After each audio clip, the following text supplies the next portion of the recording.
Hello guys. Ayan, papakita ko po sa inyo ang pagkaiba ng dalawang perang ito na peke at ang original.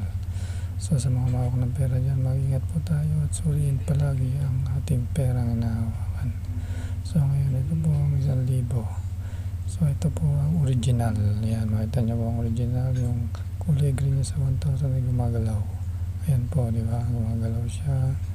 At meron pong 5 tuldok na nakabaon sa may ibabaw ng ibon. Ayan po. At ang logo niyang sila ay may ibang kulay na rainbow. Ayan po, nag-iba ng kulay.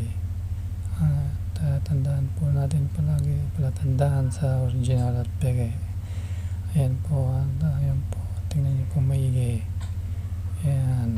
So ngayon dito naman po tayo sa peking pera. Yan po ang peke. O, di ba po? Halos katulad na katulad. Pero mapapansin nyo po dyan pagkakaiba ng peke sa original. So ayan po. Pag masdan nyo, yan po yung 1,000 niya. Yung kulay green ay na hindi nag-iba. Nakapix po siya. Kaya lahat ng peke o yun o, hindi nagalaw. O, isa pa. O, di ba? O, pa yung 5 tuldok sa ibang ibon ay wala.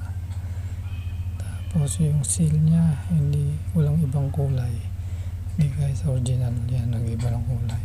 At yung 1,000 niya may kulay blue, sa original po ay transparent. Ayan ano, di ba? Ayan po ang peke pera. So mag-ingat po tayo sa mga mahawak ng pera, lalo sa mga nagsusukli at nagpapalit. So tandaan lang po ang mga senyales at suriin maigi ang pera ng hinahawakan natin, lalo na ito hindi galing sa bangko. So mag-ingat po tayo. Yan po, lagi pong